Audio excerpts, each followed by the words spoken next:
Quando Rafael Costa completou 52 anos de idade, ele tinha 95 milhões de euros no banco, um apartamento na Baixa do Porto e absolutamente ninguém com quem deveria comemorar.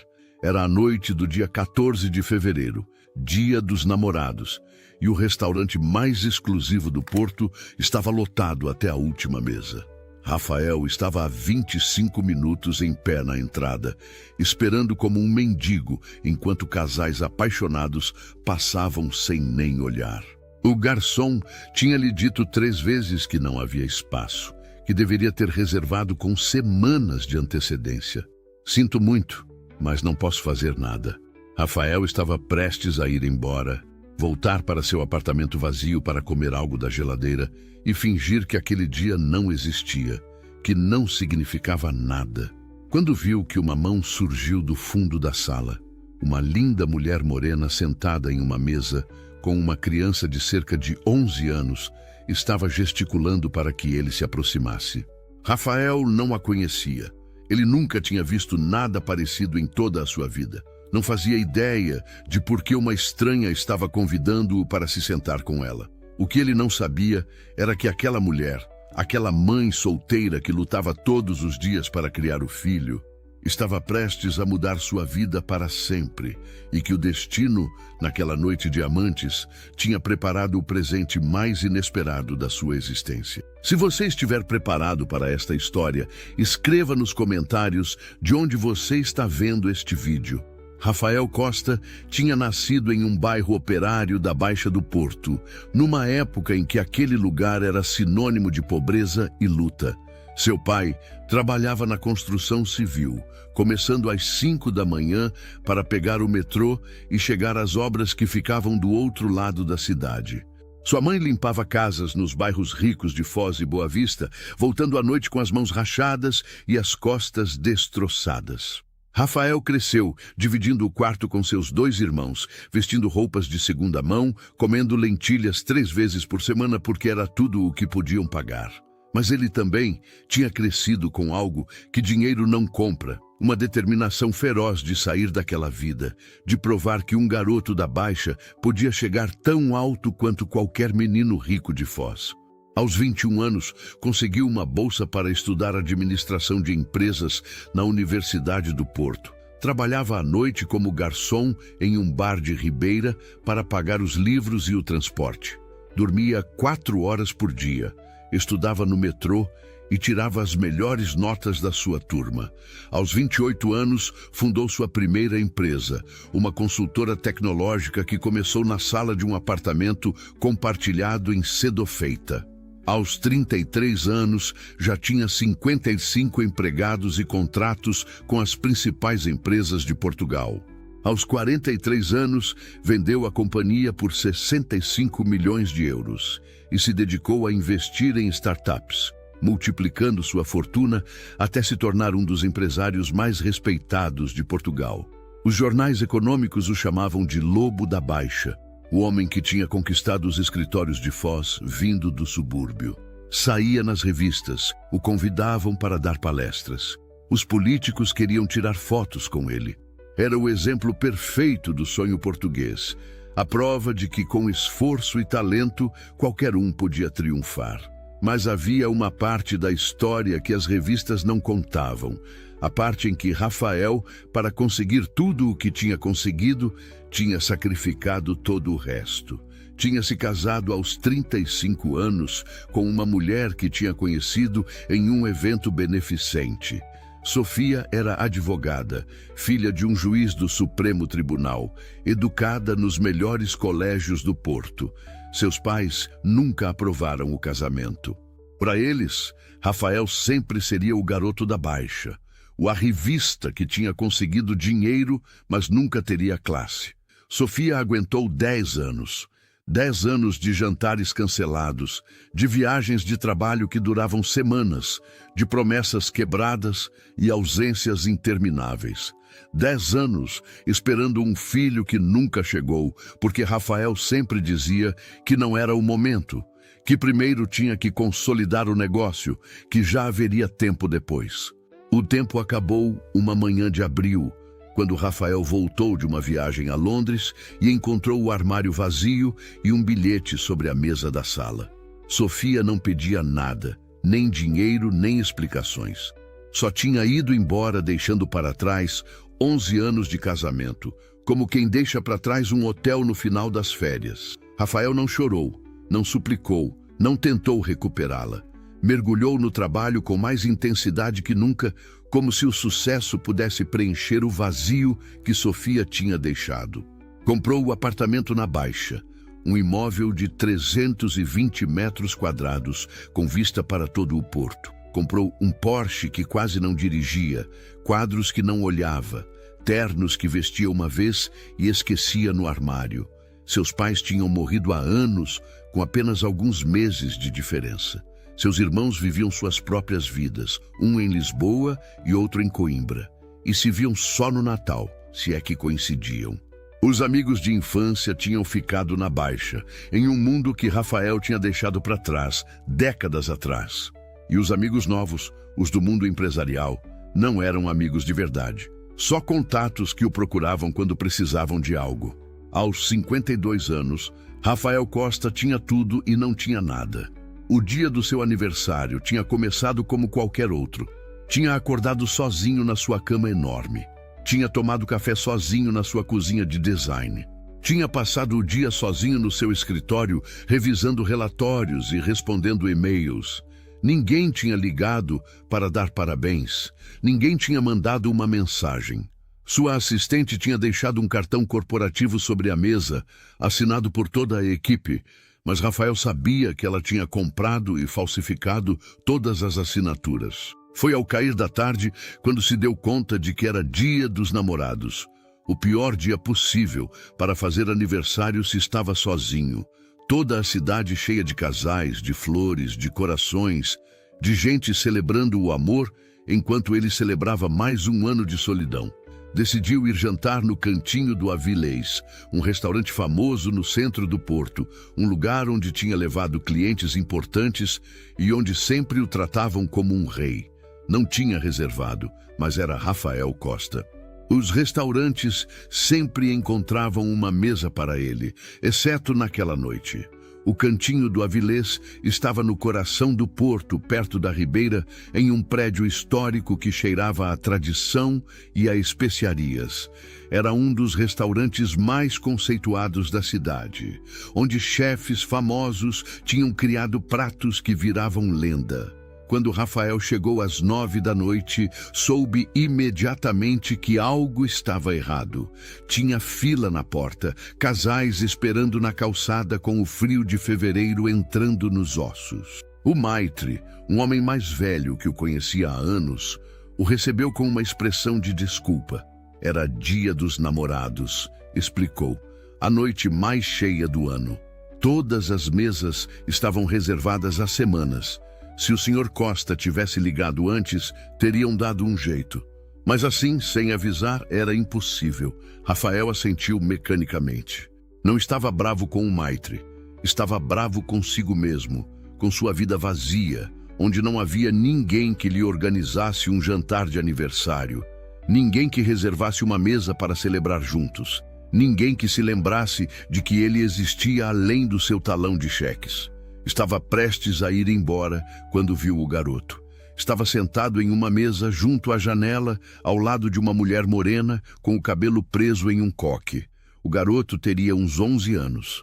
Vestia uma camisa branca que ficava um pouco grande e estava olhando para Rafael com aquela intensidade que só as crianças têm. Não com curiosidade mórbida, não com julgamento, mas com algo que parecia compreensão. O garoto disse algo para a mulher apontando para a entrada.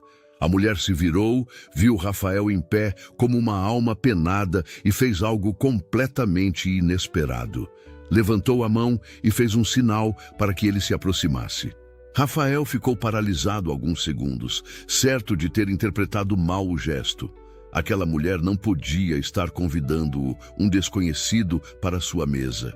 Devia estar cumprimentando outra pessoa, alguém atrás dele. Mas quando se virou, não havia ninguém. E quando voltou a olhar para a mulher, ela continuava fazendo o mesmo gesto. "Vem", dizia aquele movimento da mão. Tem lugar para você. O maitre seguiu o olhar de Rafael e pareceu aliviado. Se a senhora da mesa 12 estava disposta a compartilhar, então o problema estava resolvido. Rafael atravessou o restaurante em um estado de semi-incredulidade. Parou na frente da mesa onde a mulher e o garoto estavam sentados procurando as palavras adequadas para agradecer sem parecer ridículo. A mulher sorriu para ele. Era um sorriso caloroso, genuíno, sem segundas intenções. Teria uns 38 anos, traços delicados, olhos escuros que pareciam ter visto muito na vida. Não usava maquiagem exagerada, nem joias ostensivas, mas tinha uma elegância natural que nenhum diamante teria podido melhorar. Disse para ele se sentar. Disse que a mesa era grande demais para eles dois e que seu filho tinha notado que ele parecia precisar de um lugar. Rafael se sentou. Pela primeira vez em anos não sabia o que dizer. A mulher se chamava Helena Ferreira e o garoto era seu filho Tiago. Tinham vindo de Braga há 6 anos, buscando um novo começo em uma cidade onde ninguém os conhecesse, onde pudessem começar do zero, sem o peso do passado. Helena contou sua história aos poucos, entre pratos de bacalhau e copos de vinho do Douro. Rafael escutou em silêncio, grato por não ter que falar de si mesmo. E enquanto ela falava, notou algo nos seus olhos, uma tristeza profunda, escondida sob o sorriso que reconhecia, porque via cada manhã no espelho. O marido de Helena tinha sido policial. Se chamava Diogo e tinha morrido 8 anos antes em um acidente de trânsito, quando voltava para casa, depois de um turno de noite. Um caminhoneiro tinha dormido ao volante e invadido a contramão. Diogo morreu na hora a 4 quilômetros de sua casa, a 6 minutos de abraçar sua mulher e seu filho de 3 anos. Não havia autopiedade na maneira em que Helena contava a história. Não havia raiva nem amargura, só uma resignação serena, a aceitação de quem aprendeu que a vida não é justa e decidiu seguir em frente de qualquer jeito. Depois da morte de Diogo, Helena tinha tentado ficar em Braga, mas cada rua lembrava ele. Cada bar onde tinham tomado cerveja, cada parque onde tinham passeado. Os pais de Diogo a culpavam pelo acidente. Diziam que se ela não tivesse ligado para ele naquela noite, ele teria parado para descansar em vez de continuar dirigindo. Era mentira, mas a dor faz com que as pessoas procurem culpados onde não há. Então Helena pegou Tiago, colocou suas coisas em 2 malas e subiu em um trem com destino ao Porto. Os primeiros meses foram duríssimos, morando em uma pensão em Sedofeita, procurando trabalho enquanto Tiago ia para uma escola pública do bairro. Finalmente encontrou emprego como administrativa em um escritório de contabilidade no centro. 1.100 euros por mês, que eram suficientes para alugar um apartamento pequeno em Paranhos. Agora levavam 6 anos no Porto. Helena tinha sido promovida a chefe de administração e tinham conseguido se mudar para um apartamento melhor em Campanhã. Não era o bairro mais elegante, mas era o lar deles. Estavam indo em frente. O jantar no cantinho do Avilés era um presente especial pelo aniversário de Tiago, que completava 11 anos no dia seguinte. Helena tinha economizado durante meses para levá-lo ao restaurante mais famoso do Porto. Tiago observava Rafael com a seriedade de um adulto em miniatura. Era um garoto calado, mais maduro do que deveria ser aos quase 11 anos. Em algum momento do jantar, Tiago fez a Rafael uma pergunta que ninguém fazia. Perguntou por que ele estava triste. Rafael ficou sem palavras. Tentou negar, dizer que não estava triste, que estava tudo bem. Mas Tiago o olhava com aqueles olhos que pareciam ver através das mentiras. E Rafael se encontrou fazendo algo que não fazia há anos. Disse a verdade. Disse que era seu aniversário. Disse que completava 52 anos. Disse que não tinha ninguém com quem celebrar. Ninguém que se lembrasse dele. Ninguém que o esperasse em casa. Disse que tinha tudo e que não tinha nada. Helena o escutou em silêncio. Não o julgou. Não disse que ele deveria se sentir sortudo pelo que tinha. Não minimizou sua dor. Escutou e nada mais, como se escuta um amigo que precisa desabafar. Depois, fez algo que Rafael não esperava. Chamou o garçom e pediu um pedaço de bolo de chocolate. Quando chegou, tirou da bolsa uma vela que tinha trazido para o aniversário de Tiago, colocou no bolo e disse a Rafael que pedisse um desejo. Rafael olhou aquela vela, aquela chama pequena que tremia na escuridão do restaurante. Olhou para Helena e Tiago, que esperavam sorrindo, e pela primeira vez em anos sentiu algo que se parecia com gratidão. Soprou a vela. Não disse a ninguém que desejo tinha pedido, mas naquele momento, sem saber, aquele desejo já estava começando a se realizar. Aquele jantar durou 3 horas. Você está gostando desta história? Deixe um like e se inscreva no canal. Agora, continuamos com o vídeo. 3 horas em que Rafael esqueceu que era Rafael Costa, o milionário solitário, e se tornou simplesmente um homem que conversava com uma mulher e um garoto. Falaram de tudo e de nada. De livros, de filmes, de viagens que Helena sonhava fazer e que Rafael tinha feito sem aproveitá-las. Da escola, das lições de casa, daquela professora que Tiago adorava e daquela outra que não suportava. De sonhos, de medos, de coisas que não se contam para estranhos, mas que naquela noite parecia natural compartilhar. Quando o restaurante começou a esvaziar, Rafael se deu conta de que não queria que aquela noite terminasse. Pela primeira vez em anos, tinha se sentido vivo, não por um negócio fechado, não por um sucesso profissional, mas por uma simples conversa com 2 pessoas que não queriam nada dele. Insistiu em pagar a conta. Helena se recusou. Disse que era sua noite especial com Tiago e que queria pagar ela. Discutiram amigavelmente durante alguns minutos até que Rafael propôs um acordo. Ele pagaria o jantar, mas Helena teria que aceitar um convite para almoçar no dia seguinte, o verdadeiro aniversário de Tiago. Helena hesitou. Não estava acostumada a receber, só a dar. E havia algo naquele homem rico que a incomodava. Não porque fosse desagradável, mas porque seus mundos eram diferentes demais. Mas Tiago disse que queria ver de novo o Senhor dos Olhos Tristes. Disse que talvez, se celebrassem juntos, os olhos ficassem menos tristes. E Helena, que nunca conseguia dizer não ao seu filho, aceitou. No dia seguinte, Rafael passou para buscá-los com seu Porsche. Tiago ficou boquiaberto diante do carro, tocando a lataria brilhante como se fosse uma nave espacial. Helena parecia desconfortável, fora de lugar, naquele luxo que não lhe pertencia. Mas quando Rafael abriu a porta para ela com um cavalheirismo de outros tempos, ela sorriu.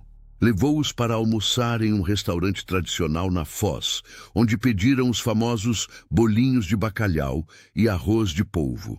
Tiago devorou tudo o que colocaram na frente dele enquanto contava histórias da escola, dos seus amigos, dos jogos de futebol que jogava aos domingos no parque. Depois de comer, levou Tiago para escolher um presente de aniversário. O garoto podia escolher o que quisesse, disse Rafael, qualquer coisa. Tiago percorreu a loja de brinquedos do centro durante meia hora, olhando consoles, drones, robôs que custavam centenas de euros. No final, escolheu uma bola de futebol, uma bola oficial do FC Porto, que custava 35 euros. Rafael não entendeu. Podia ter qualquer coisa. Por que escolher uma bola? Tiago explicou com a seriedade das crianças sábias. Disse que os videogames acabam, que os drones quebram, mas que uma bola dura para sempre se você cuidar bem. Disse que seu pai tinha ensinado ele a jogar futebol e que sentia falta de jogar com alguém. Rafael comprou a bola, mas também comprou todos os brinquedos que Tiago tinha olhado com desejo sem se atrever a pedir. Mandou entregar na casa deles no dia seguinte.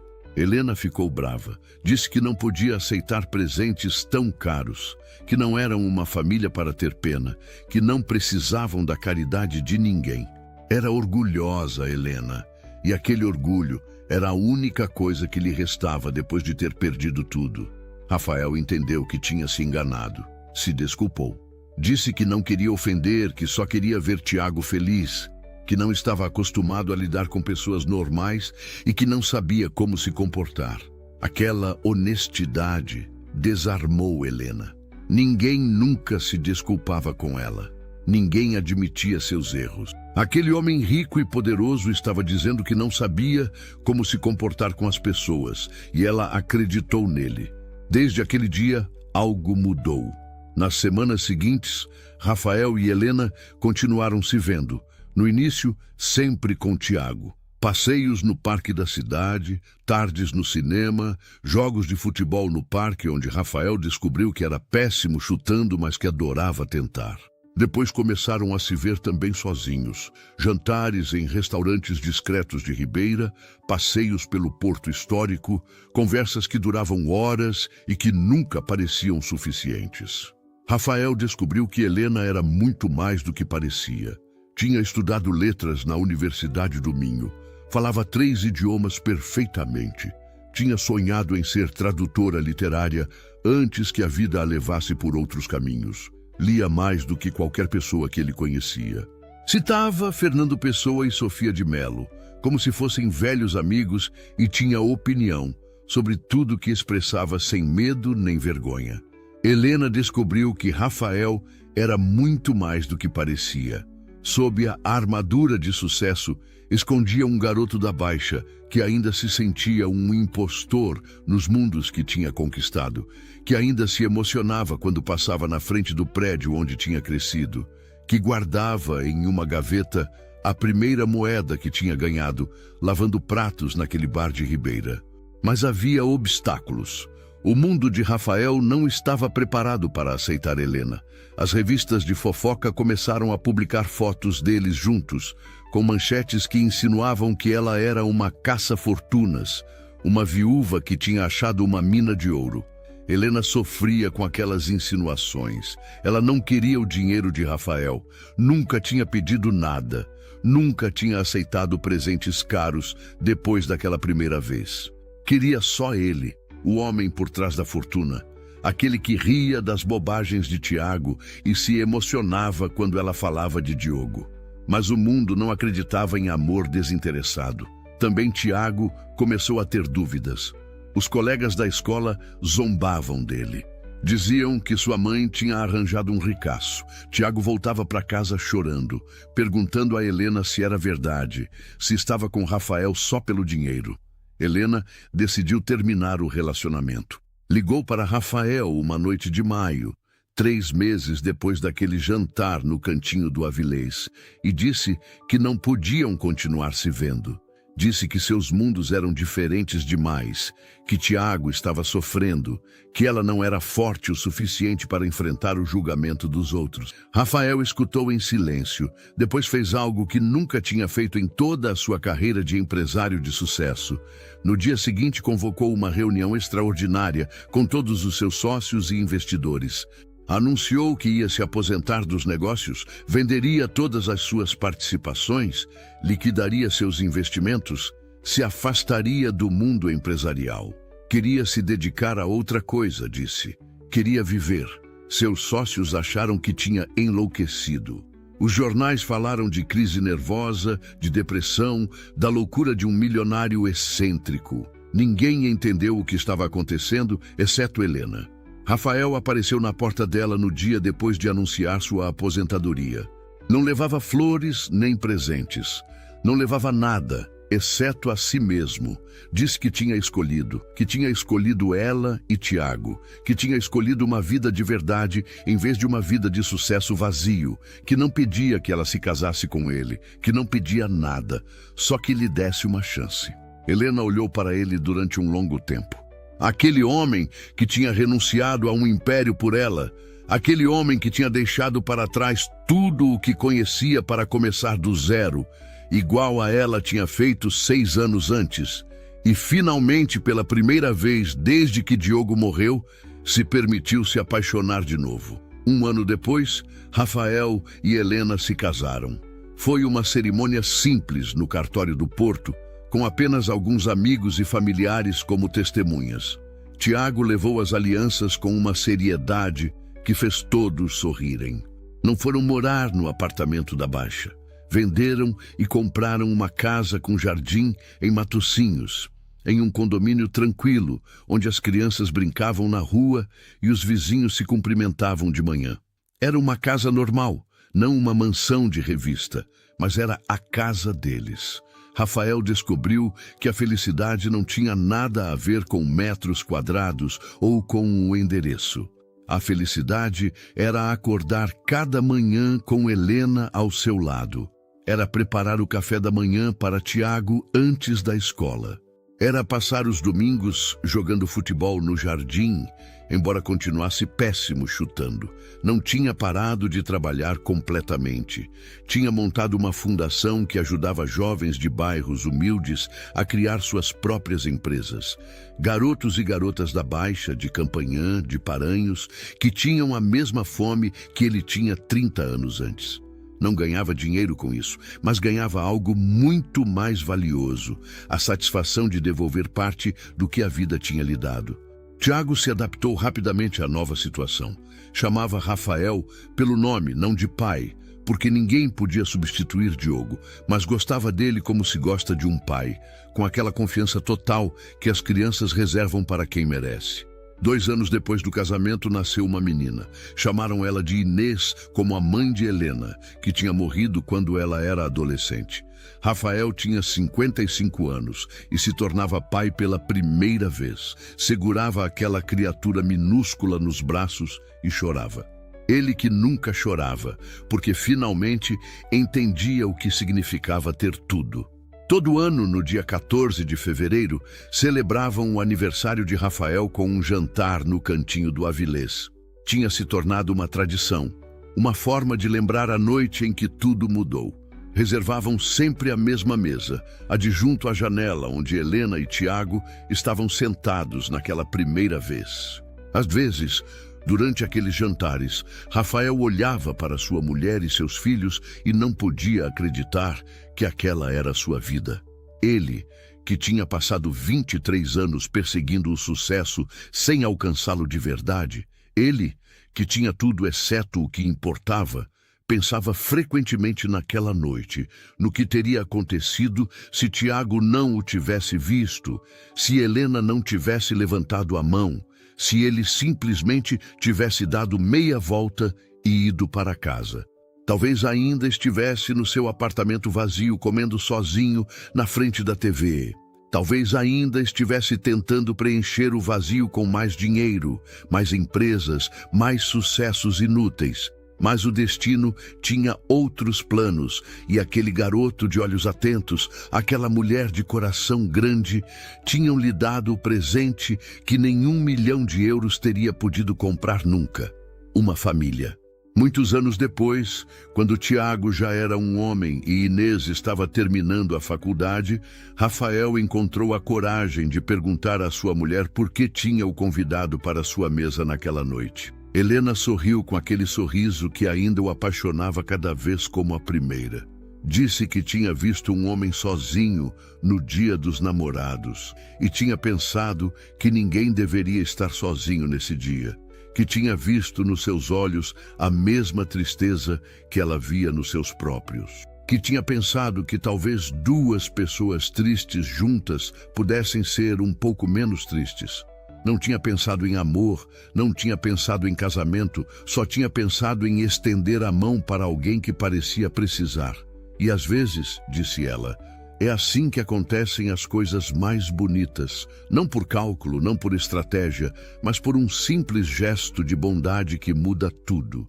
Rafael a abraçou forte, aquela mulher que tinha salvado sua vida sem saber, e agradeceu ao destino, a essa força misteriosa que coloca as pessoas certas no nosso caminho quando mais precisamos delas. Porque a verdadeira riqueza não se mede em euros nem em propriedades. Se mede em abraços, em risadas, em tardes passadas com quem você ama. Se mede em gestos simples, como uma mão que se levanta para convidar um desconhecido a se sentar.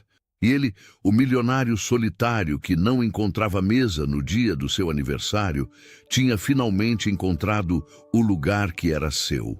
Se esta história tocou você, Lembre-se de que a verdadeira riqueza não está em euros, mas em momentos compartilhados com aqueles que amamos e que, às vezes, um pequeno gesto de bondade pode mudar uma vida inteira. Deixe sua marca com um coração.